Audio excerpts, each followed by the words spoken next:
Right here, I'm here today to do part 2 of my April reading wrap up. I will say April was just a weird month, and I think it's because I was going into it without all my plans, and I had a lot of like e-arcs that I had to read, and it just was a weird month. I've also, in the first half of the month, I read a lot of bigger books, and I think it just threw me off. So I was reading a lot of books that like I had to read, and that sort of took the enjoyment out of it a little bit for me. But other than that, I had a pretty good reading month.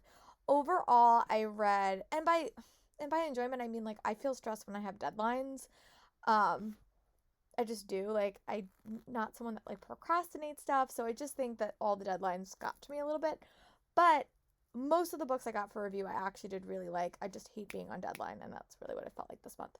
But it just was a weird reading month, but I did wind up getting a bunch of stuff read. So stat wise, which I didn't go over in my last wrap up, I have read 14 books. One was a historical romance, three were middle grade, seven were YA, one was like an adult fantasy thriller, four were thrillers in general, three were from the Rick Riordan Presents line, four were science fiction, and three were science fiction and fantasy, and one was contemporary. So those are my stats. And I had a pretty nice range of reading. Like, I also had one DNF, which I'll talk about, which was Bringing Down the Duke by E.B. Dunmore. I just was really struggling to read this physically, and I did wind up just getting the first book in the Audible sale, so I might read it soon, but this is definitely one that I DNF'd, and I'm not sure if I'm going to continue with the series. But the book was $5, so I did pick it up. But yeah, let's get into the wrap up. I read was the first of the arcs that I had to read in this section, and that is the newest middle grade book by Julie Kagawa. Here is the cover. I think it's Shijanji Kotal and the Curse of the Kotals. I think that's the wrong title, but here is a picture so you guys can see it. I just know I'm going to say the name wrong. Anji Takahashi and the Mark of Kotal. This was really interesting. I went into it a little bit skeptical, but I did like it. It just was like a little bit different because you follow this main character, and you sort of follow him in about a bunch of different countries. But when he winds up going to this African market, he winds up getting endowed with this creature from a like it's it just was interesting because he's a Korean young man, but he gets like invested in this mythology from a different culture. I thought it was really, really interesting. It was very, very action adventure.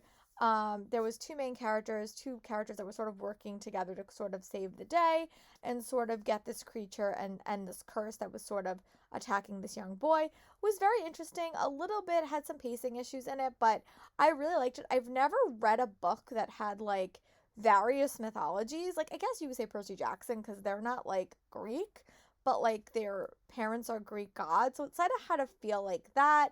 I really did like the side character a lot. She was very into like STEAM and engineering, and there was a little pet rat that I liked. And I thought it was a great adventure series. Like, reminded me a lot of the 39 Clue series, and it reminded me a lot of the Explorer series that I read back in the day, but it was just a really quick read. And I don't know if this is going to be like one of those series that Disney has been doing where like every book is written by a different author. But I thought it was cute. It was a middle grade read, and I gave it like 3.75 stars. The review went up on my channel. It was very, very cute, and I'm happy that I picked it up. And then the next book that I picked up was another e-arc. This one I really loved. It's not out yet, but it's Once Upon a K-Prom by Cat Cho. I love this book. I gave it 5 stars. Here is a photo. This book ticked a lot of my boxes. I got this from one of the blog tours that I'm on, and I devoured this book. I loved it. So you basically follow this main character, and a long time ago, her best friend moved away. He moved away, and he became a K-pop star. They lost touch, but before he left, he and her made a promise that they would go to prom together. She sort of forgot about it. She's dealing with a lot of like expectations from her family. She's sort of dealing with a lot from her twin brother who is like the golden child, and she really wants to save this rec center that means a lot to her. But when this young man comes back and asks her to prom in front of the whole world, she sort of gets wrapped up in this conundrum. It was a really enjoyable read. Second chance romance. Friend next door. Friend was a superstar. It does take place in the K-pop world, and even as someone that doesn't really understand the K-pop world other than just knowing that BTS exists, I really loved it. I thought it also had a lot of chat about like um Korean culture and stuff like that, like parental expectations and stuff like that. I also just thought it was a really, really fun read. It had a saving something element. They were trying to save the rec center. The romance was second chance. I loved it. They had a lot of fun side characters. It also dived deeper into the K-pop world, and I like that element to it because I don't know a lot about it. But I loved it. I gave it 5 stars. I definitely want to go back and read Vicious Spirits, which is the sequel to Wicked Fox. But I love this one. It gave me 5 stars, and I really love this. So yeah, I hope you'll check it out when it comes out. It comes out. It's probably out now, or if it comes out in the beginning of May. But I'm really, really, yeah, I think it comes out in May. But I'm really, really like this book quite a bit. So very excited that I read it. And the next book that I picked up was a physical read. Let me see if I can find it. And that was just another one that just was a random pick for the Magical Readathon, and that is Glow of the Fireflies by Lindsay Dugan. This is just one that I picked up sort of on a hunch. I needed a book that had lights on the cover, and my other one didn't work anymore. But I thought this one was fun. It basically followed a girl named Byrony, and she is sent back to the place where she used to live, but the only problem is she has no memory of her past.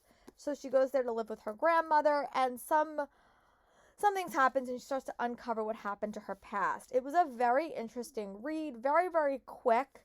I thought that it was a very insulated story. There's also another second chance romance in here.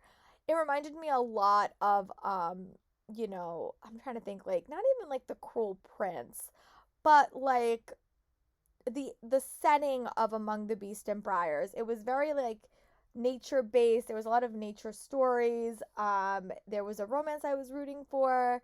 It was just a fun read, a little bit forgettable, I will say, and I think that the main character, the story became a little bit tunnel visioned for me. Like I wish it would have explored, like had a more fleshed out story, but it was fun. I gave it 3 stars. I would definitely read more by this author in the future, but overall the book is just a little bit forgettable. Like the characters were fine, but they don't really leave an impression. The story was okay, but it sort of had a lot of elements of stories that I've read before.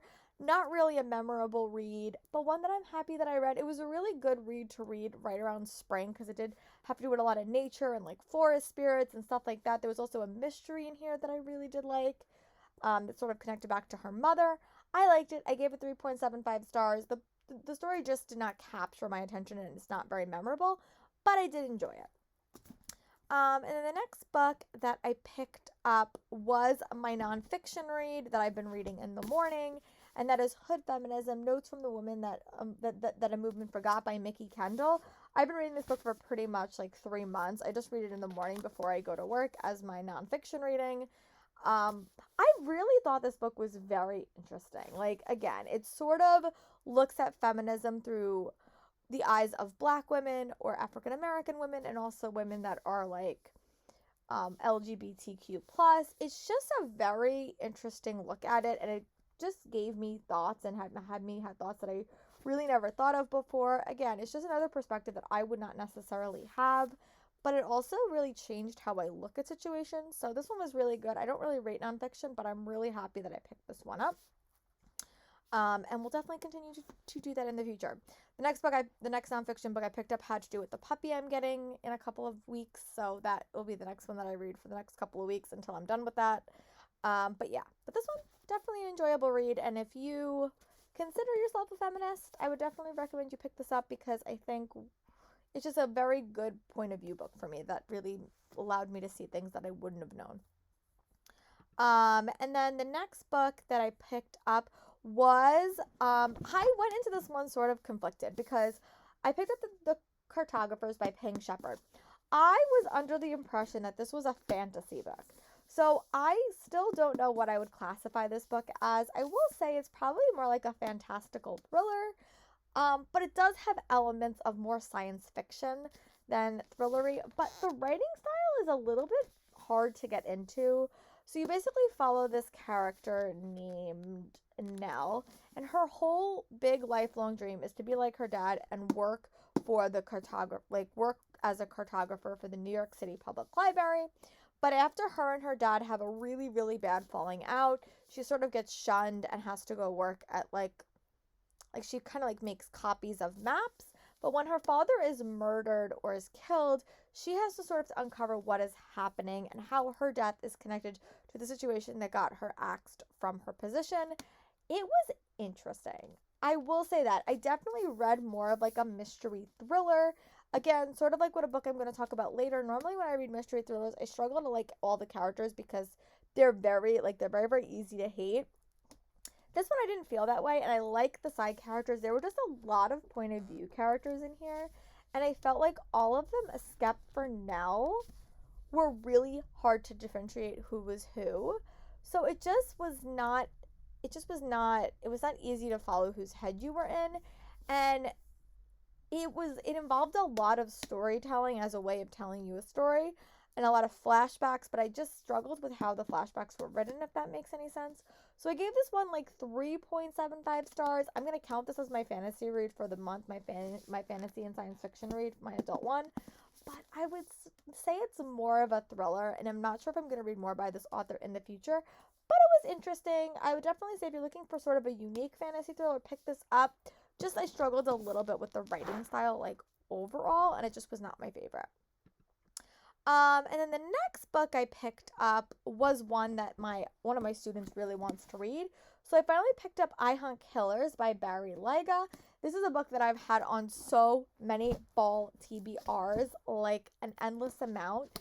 But again, it's sort of going along with a couple of the other books that I read this month. It has a male lead, and that is really never, I don't get a lot of that. Like, I don't get a lot of male leads. So you basically follow Jazz, and he is the son of the most infamous serial killer in the world. And when murders start happening in his little town, he starts to think that his dad is involved or someone is copying these murders and there is a serial killer. It has elements of like Castle that I really loved. It also had elements of Dexter. And it was an interesting read. I think I think it was written a while ago. So I think maybe the writing style I didn't mesh with. But I liked it. I think Jazz was like a little bit, he was one of those characters that sort of when I read like cozy mysteries, I'm like, why are you making these decisions? But I enjoyed it, and I thought that it was an interesting take on like a mystery story, and I liked the serial killer element. It reminded me a lot of when I read the Natural series by Jennifer Lynn Barnes. It had a lot of similar elements. I'm definitely interested in picking up book 2 and 3 because it seems like it's a continuous story. But yeah, I liked it, and I gave it 3.75 stars, and I'm excited to see what comes next in that series. We're getting down to the end of the month. I had testing on Tuesday and Wednesday of the past week, so I was able to read 2 books pretty quickly. And the first book I picked up was Ballad and Dagger by Daniel Z. Holder. This is the first young adult acquisition in the Rick Riordan Present series. Here is a photo. I give this book 3 stars, 3.5 if I'm being a little bit generous. I think I just thought this book was doing a lot. It had 2 very different plot lines, and I think I struggled trying to connect the 2 plot lines in my head. So you basically follow this main character, and he lives in a version of Brooklyn. And then they live sort of in like their own little environment, but they're also connected to this magical place called Madrigal that drowned in the sea off the coast of Brooklyn. And the book starts off with this main character basically getting named to be a reincarnation of this god and being called a healer, even though he really is invested in music. And then there is a villain that is trying to raise Madrigal. It's a really complicated plot, and I think a lot of the details sort of lost me, and it just wasn't as engaging a read as I was hoping for. So I struggled a little bit with it, but I wasn't a blog tour, so I did finish it. I just didn't love it as much as I was hoping. But it was okay. I mean, again, I'm all for reading about mythologies from different cultures. This one was just a little bit, it didn't connect. I didn't feel as connected to the characters or the mythology. um, as I had when I read, other books like Tristan Storm and Aru Shah. I just felt like it was it was hard to connect to. So I started it, I finished it. It just wasn't my favorite. And that's my thoughts on that. But I really think it would be I really thought it was a good read. I just don't think it was for me. And the last book I finished reading in the month of April, I am not probably going to finish anything else. I'm filming this on the 29th. Um, but the last book that I finished in the month so far is Dig Two Graves by Gretchen McNeil, and here is a photo. I love this book. I went in sort of not knowing what to expect, and I read this for a blog tour, but I loved it. So you basically follow this main character, and she has been basically betrayed by her best friend. And after that, and a lot of issues with her dad, who's dealing with a lot of depression and anxiety. She winds up going to the summer camp that her grandma's basically forcing her to go to, and it's called Glam, and it's all about female empowerment. And she winds up meeting this girl there named Diane, and the night before camp ends, they got really, really close. She starts to have feelings for her, but she's a little bit conflicted. She doesn't know. She's debating with all sorts of feelings. They get really, really close. And the last night of camp, they have a conversation where our main character is sort of complaining about her best friend and wanting her to like be out of her life, and Diana's complaining about her stepbrother. And they leave. Diane takes off suddenly, and the next day she comes home and finds her best friend is killed, has been murdered. And Diane texted her and says, "Game on, you're next," and she wants her to kill her stepbrother. Basically, murders on a train. It was such a fast-paced story. Like I wanted to keep reading this book. Like I was so captivated to see what happened. Unlike other mystery thrillers that I have struggled with in the past, like Very Bad People and just other stories, it did not really have an unlikable character. The character grew on you as the story went on. It was like so many elements when I read PLL was like here. There was a really captivating villain that I just really was engaged by. So many twists and turns that I did not see coming. Fast paced, dealing with a lot of imperative topics. The importance of female friendship, family complications. It was great. I gave it 4.5 stars. I definitely want to go back and read more by Gretchen McNeil because I have heard really good things about her books and I just never got around to reading it, but I really do like her writing style. So this was like a 4.75 star read for me. I really enjoyed it. I thought the first part there was just a lot of characters, and I don't think that they were like identified enough or identified as clearly as they could have been, but I really enjoyed it. That is the last book that I think I will probably read in the month of March or April. Sorry, we're like a month ahead. But I will talk to you guys for my next reading vlog and my next wrap up soon. And stay tuned for my May TBR, which is going to be a bit crazy. Bye, friends. Stay safe and be well.